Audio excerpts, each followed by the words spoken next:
Мен сурам төмөндөгүчө. Намаз окуп атканда бир сүрөнү окугандан кийин экинчи рекетке ошол сүрөдөн кийинки сүрөнү окуш керек деп айтканын уккам. Бир молдонун.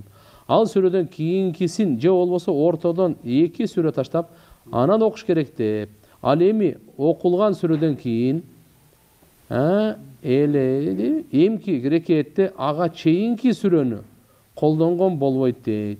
Бұл Құрандың тәртібі дейді. Ошол туурабы. Мисалы, биринчи рекетте Ихлас сүрөсүн окусак, кийинкисинде Фалак сүрөсү окулуш керек дейт. Катары менен деп.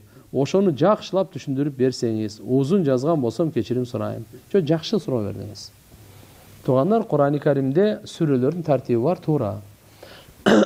Бирок бул бир фарыз эмес, важип сүннөт эмес. Ошон үчүн иншалла бир сүрөдөн кийинки сүрөнү ошону окуган тартип бул мустахаб. Эгер андай окубай калса, атайлабасаңыз деле ал эчтеке эмес ал. Макру деп коет, хилафи аула. Анда ушу тартип менен окуганга аракет кылыш керек. Бирок алымдар айтылганы, эгерде узунураак сүрө келип калса, анда бир сүрөнү таштап деле окуп кетсе болот.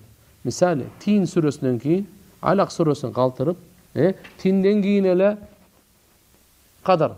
Ал сүрөнү окуп койсо, макру да эмес.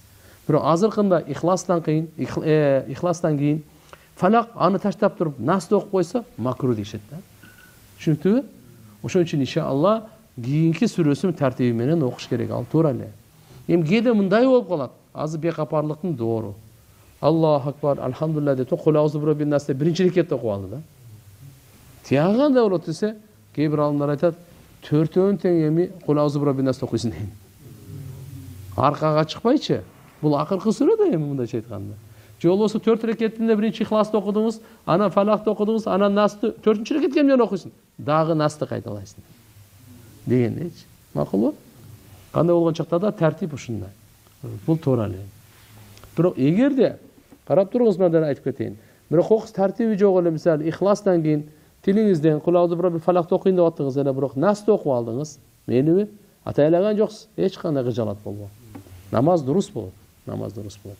Атайлап таштабаш керек.